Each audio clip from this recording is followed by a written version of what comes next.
पटना में बीपीएससी छात्रों का धरना प्रदर्शन अब एक नए रंग रूप में देखने को मिलेगा, क्योंकि इस धरना प्रदर्शन से प्रशांत किशोर पूरी तरह जुड़ गए हैं। कुछ दिन पहले एक वीडियो वायरल हो रहा था जिसमें प्रशांत किशोर बीपीएससी छात्रों के साथ बहस करते हुए दिखाई पड़ रहे थे और कह रहे थे कि ये कंबल तुम्हें किसने दिया है। एक विद्यार्थी को वो डांटते हुए कह रहे थे कि ज़्यादा नेता मत बनो। इस तरह का वीडियो कुछ दिन पहले वायरल हो रहा था और इसे लेकर के पप्पू यादव प्रशांत किशोर पे खूब गुस्साए थे। उन्होंने कहा था कि बताइए, एक कंबल के लिए बच्चों से लड़ रहा है, ऐसा कोई नेता होना चाहिए। इस बात को लेकर के पप्पू यादव प्रशांत किशोर पे खूब गरजे थे। लेकिन वही प्रशांत किशोर फिर से एक बार बच्चों के साथ जुड़ गए हैं और उन्होंने गांधी मैदान के गांधी प्रतिमा के नीचे आमरण अनशन शुरू किया है। यानी 2 तारीख को 5 बजे से प्रशांत किशोर आमरण अनशन पे बैठे हुए हैं और इसे लेकर के माना जा रहा है कि अब ये बीपीएससी छात्रों का जो धरना प्रदर्शन है अब एक नए रंग रूप में देखने को मिलेगा। बीपीएससी के जो सेक्रेटरी हैं उन्हें 24 घंटे का अल्टीमेट प्रशांत किशोर ने दिया था और कहा था कि 24 घंटे के अंदर अगर इसमें कोई रिजल्ट नहीं निकलता है, इसका कोई सॉल्यूशन नहीं निकलता है, तो वो आमरण अनशन पर बैठे थे और उन्होंने अपने वादे को पूरा किया है। गांधी मैदान में बापू प्रतिमा के सामने आमरण अनशन पर बैठे हुए हैं शाम 5 बजे से प्रशांत किशोर।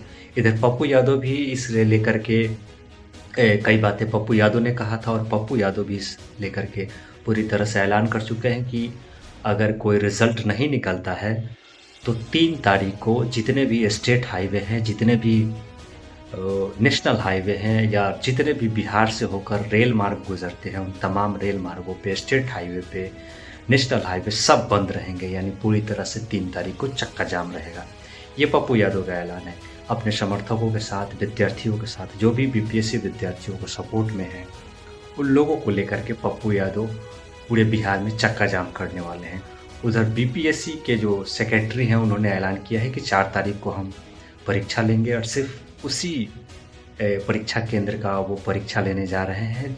यानी बापू परीक्षा केंद्र में जहाँ से पेपर लीक होने की जो घटना सामने आई थी, जिसे लेकर के विद्यार्थियों ने हंगामा किया था और उसके बाद पूरे बिहार का जो परीक्षा था उसे दोबारा कराने की विद्यार्थी मांग कर रहे थे। लेकिन जो बीपीएससी के चेयरमैन है उनका कहना था कि सिर्फ बापू परीक्षा केंद्र से अगर पेपर लीक की बात हुई है तो सिर्फ हम उसी परीक्षा केंद्र का परीक्षा पुनः करवाएंगे, सभी परीक्षा केंद्रों का परीक्षा पुनः नहीं करवाएंगे, सिर्फ बापू परीक्षा केंद्र का ही परीक्षा हम पुनः करवाएंगे। और वो 4 तारीख को बीपीएससी के जो सेक्रेटरी हैं वो परीक्षा लेने जा रहे हैं।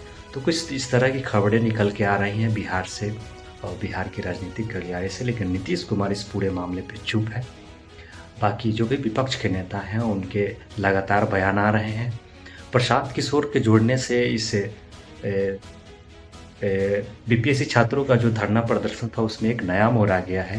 बीपीएससी छात्र पूरी तरह से एक बार फिर से नए जोश में आ गए हैं, क्योंकि लगातार जब बीच बीच में उन पे लाठियाँ चल रही थी तब प्रशांत किशोर आ रहे थे, बोल रहे थे, धरना प्रदर्शन पे भी पहुंचे हुए थे। लेकिन प्रशांत किशोर ने अब इसे पूरी तरह से अपने तरीके से इस प्रदर्शन को और धरना प्रदर्शन को करने का शुरुआत कर चुके हैं और आमरण अनशन पे बैठ गए हैं गांधी मैदान में। बाकी बीपीएससी छात्रों को लेकर के जो चल रहे हैं धरना प्रदर्शन और इस पे प्रदेश के जो मुख्यमंत्री हैं जो पूरी तरह से मौन बैठे हुए हैं, इसे लेकर के आपकी क्या प्रतिक्रिया है? आप अपनी प्रतिक्रिया हमें कमेंट बॉक्स के जरिए दे सकते हैं।